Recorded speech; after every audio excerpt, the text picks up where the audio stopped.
मुश्किल बजट होगी। ईरान और अमेरिका और इसराइल वाली जो जंग है उससे आपको पता है महंगाई बहुत बढ़ गई है। तनख्वाहें भी बढ़ानी पड़ेंगी, लेकिन अभी तक हमने फैसला नहीं किया। वफाक के साथ मिलकर फैसला करेंगे तनख्वाहें कितनी बढ़ा सकते हैं। पैसों की, रिसोर्सेज की बहुत कमी है। हमारी जो डेवलपमेंट स्कीम्स हैं वही खतरे में पड़ गई हैं। तो इस वक्त मैं कोई वाज़ेह बात नहीं कर सकता। अभी तक वफाक से बात चल रही है। हमारी डिफेंस नीड्स है फ़ौज के हवाले से, उन सब की वजह से काफ़ी मुश्किल एक बजट होगा उसको तरतीब देना। मुलाज़िमनि जी पघारनि में वाध जो फ़ैसिलो न कयो आहे। हीअ बजट ॾुखी आहे। डिफेंस जूं घुर्जूं आहिनि, पैसनि जे ज़रियनि जी तमामु घणी खोट आहे।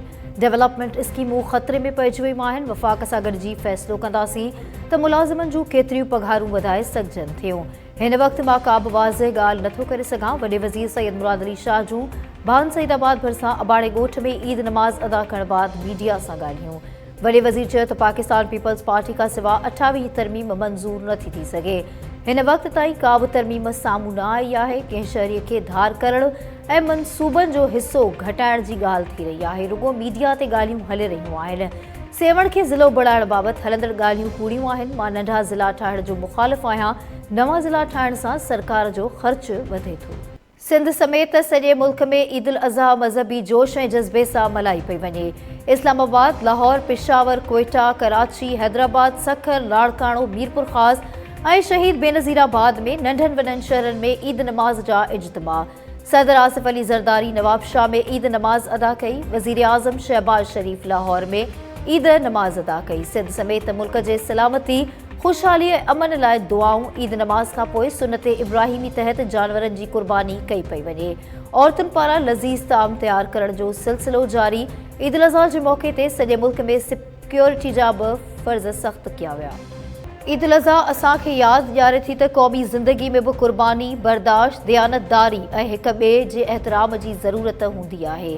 जॾहिं शहरी पंहिंजे हक़नि खे ज़िम्मेवारी सम्झनि था त क़ौमूं मज़बूत थियनि थियूं।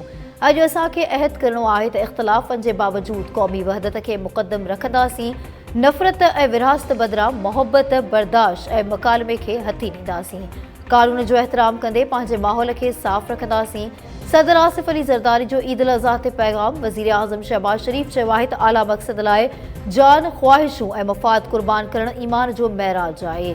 दहशतगर्दी ख़िलाफ़ जान क़ुर्बान कंदड़ शहीद क़ौम जो फ़ख़्र आहिनि। ईद ते ग़रीबनि ऐं मुस्तहिक़ माण्हुनि जो ख़ासि ख़्यालु रखियो वञे। इतिहाद ऐं क़ुर्बानी क़ौम जी तरक़ी ऐं इस्तेहकाम जी ज़मानत आहे। Field marshal Asim Munir, air chief ऐं नेवल चीफ जो क़ौम खे ईद उल अज़हा जूं मुबारकूं।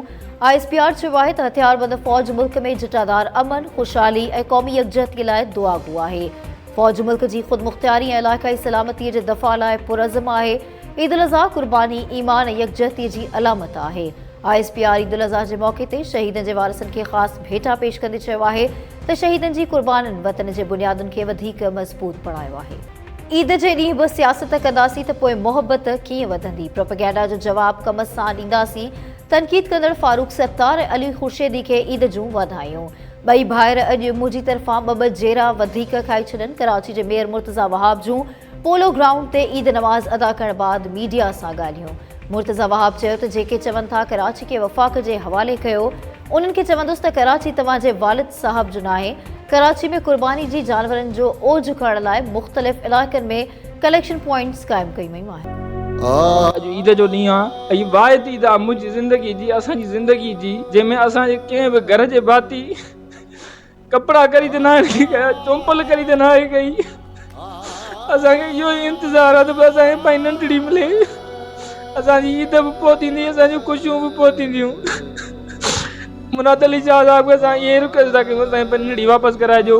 पोइ बि इलाही परेशान आहिनि ऐं असांजा मतिलबु असां बि इलाही परेशान आहियूं। असांखे हिन नंढड़ी जो ख़ौफ़ आहे। महिरबानी करे जी वटि बाए नंढड़ी उजला परवीन गुम थी वई आहे। मां बि हुनजी परेशान आहे, पीउ बि परेशान अथसि। न साईं जी सन खे मोटाए। मेयर जे अगवा थियल ॿारड़ी उजाला जे घर में ईद ॾिहाड़े कोहराम मथल। उजाला जी अंबड़ समेत वारस रोई वेठा। उजाला जी बाज़ियाबीअ लाइ SSP दादू जी सरबराही में जोड़ियल 8 रुकनी कमेटी को बि बूटो न ॿारियो। वारसनि में मायूसी पकड़ियल। वारसनि जो चवणु आहे त 1.5 महीनो गुज़रण बावजूद पुलिस असांजी उजाला खे बाज़ियाब न कराए सघी आहे। कहिड़ी ईद मल्हायूं? उजाला जी अमड़ आसफा भुट्टो ज़रदारी खे नोटिस वठी क़दम खणण जी अपील। मेहर जे मासूम ॿारनि पारां बि उजाला जी बाज़ियाबीअ लाइ सिंध सरकार जे वाॻियल इख़्तियारनि खे अपील। उमेरुबाब मेहड़ मां अगवा थियल ॿारड़ी उजाला जे घर पहुची वई। उजाला जी अमड़ भेनर ऐं ॿिया वारिस उमेरुबाब आॾो रोई वेठा। उमेरुबाब चांडियो चयो आहे त पठाणनि हथियार ॾेखारिया त संदन ॿारड़ी बाज़ियाब थी वई।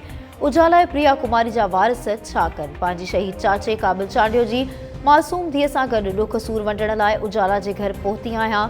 पठाण हथियार ॾेखारे पंहिंजी न्याणी बाज़ियाब कराए विया। असांजी उजाला, प्रिया कुमारी ऐं फज़ीला सरकी केरु बाज़ियाब कराईंदो? उजाला सोलंकी, प्रिया कुमारी ऐं फज़ीला सरकी समेत अगवा थियल समूरनि न्याणियुनि खे बाज़ियाब करायो वञे। IG सिंध जावेद आलम ओढो ईद नमाज़ सेंट्रल पुलिस ऑफिस कराची में अदा कई। IG ऑफिसर्स ऐं जवाननि सां ईद मिलियो। ईद नमाज़ बाद मुल्की सलामती, दहशतगर्दीअ जे ख़ात्मे ऐं सिंध में अमन जे मुस्तक़िल क़याम जी ख़ुसूसी दुआऊं घुरियूं वयूं। IG सिंध जावेद आलम ओढो चयो त सिंध पुलिस जे समूरनि ऑफिसर्स ऐं जवाननि खे ईद जूं वाधायूं ॾियां थो। ईद कुर्बानी ऐं ख़िदमत जो दर्स ॾिए थी। पुलिस ऐं अवाम जी गॾियल सहकार सां ई अमन अमान जी सूरतहाल खे वधीक असराइतो बणाइजी सघिजे। ऐं कंबर में ईद ॾिहाड़े वॾो सान्हो गोश्त ख़रीद कंदड़ शहरनि जे मथां 11,000 वोल्टेज जी तार किरी पई। बिजलीअ जी तार किरण सबबि 50 सालनि जो आज़ाद गोपांग ऐं 18 सालनि जो वहीद गोपांग तड़पी फौत थी विया। 11,000 तार वोल्टेज तार किरण सबबि 2 शहरी फौत थियण ते फौतनि जे वारसनि ऐं शहरनि जो सेप्को ख़िलाफ़ सख़्त एहतजाज। ईद ॾिहाड़े ॿिन्ही फौतनि जा लाश घर पहुचण ते कोहराम मची वियो। वारसनि पारां सेप्को मलदारनि ख़िलाफ़ एक्शन जो मुतालबो।